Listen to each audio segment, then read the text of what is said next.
Hello दोस्तो, आजच्या नवीन कथेमध्ये आपल्या सर्वांचं स्वागत आहे.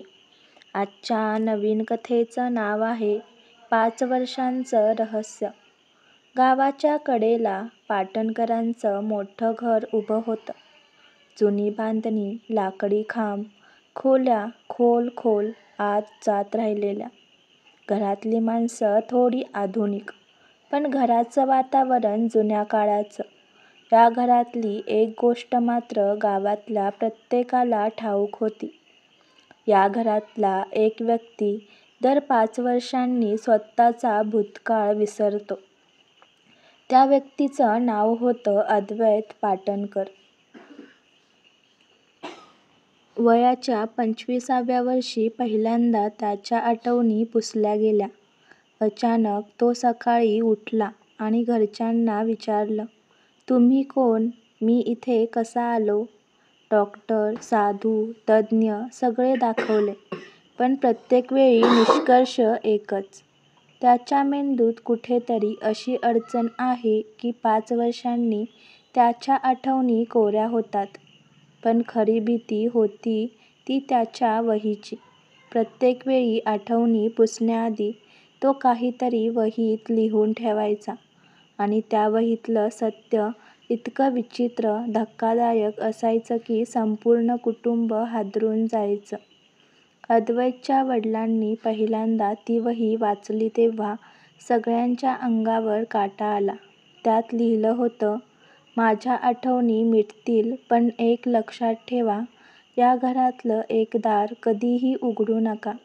तिथे जे लपलं आहे ते बाहेर आलं तर सगळ्यांचं आयुष्य उद्ध्वस्त होईल. आणि ज्याला वाटतं मी वेडा झालोय त्याने हे लक्षात ठेवावं, मी स्वतः हे पाहिलंय. " घरात खरंच एक जुनं दार होतं. कोणी वापरत नव्हतं, नेहमी कुलूप बंद. घरच्यांनी ते सहज योगायोग समजलं.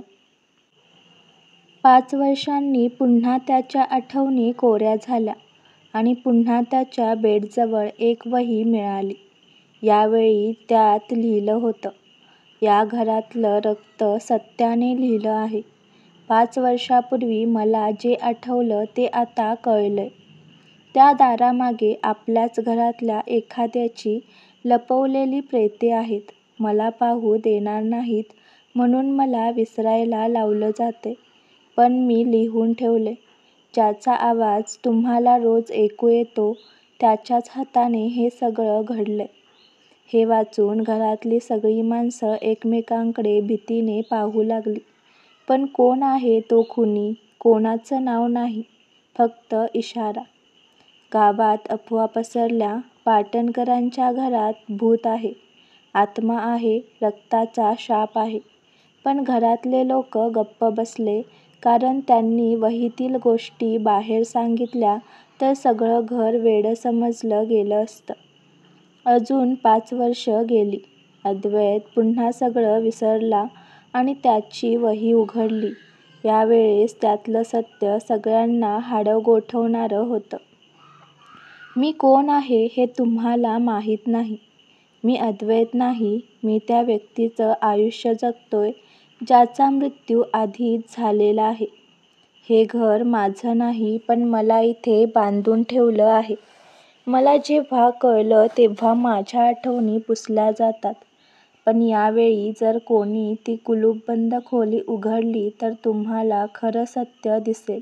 " कौटुंबिक सभेत ठरलं, इतके दिवस भीतीत राहून उपयोग नाही, दार उघडायचं. दार उघडलं. आत एक अंधारी खोली, धूळ, कोळी, सडका वास.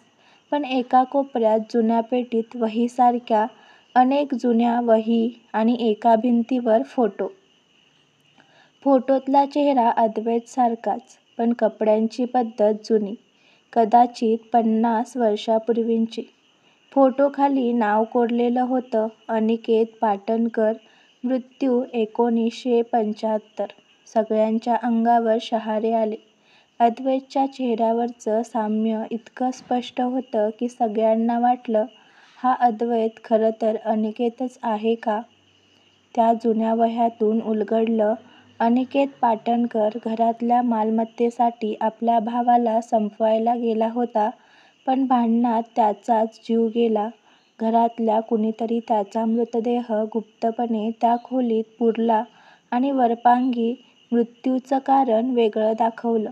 पण त्याचा आत्मा, त्याचा अपूर्ण सत्याचा आक्रोश पिढ्यानपिढ्या अद्वैतच्या शरीरात जन्म घेत राहिला. म्हणूनच दर 5 वर्षांनी अद्वैतच्या आठवणी पुसल्या जात, कारण आत्मा पुन्हा चेतना घेत होता आणि सत्य लिहून ठेवत होता. घरातले सगळे लोक गावातल्या देवळात गेले. तिथे अनिकेतसाठी विशेष पूजा केली. त्या खोलीतल्या हाडांना विधिपूर्वक दहन करून त्याचा आत्मा मुक्त केला. त्या रात्री अद्वैत शांत झोपला. सकाळी उठला तेव्हा त्याला पहिल्यांदा काहीच विसरलेलं नव्हतं. त्याच्या वहीत लिहिलेलं शेवटचं वाक्य होतं, आज मला शांती मिळाली, माझा प्रवास इथे संपला. अद्वैत आता खरं आयुष्य जगू दे. पाटणकरांच्या घरातला 5 वर्षांचा शाप संपला. गावातल्या लोकांनी जेवढं भूत समजलं होतं ते खरं तर घरातल्या लोभ, खून आणि दडपलेल्या सत्याचं ओझं होतं.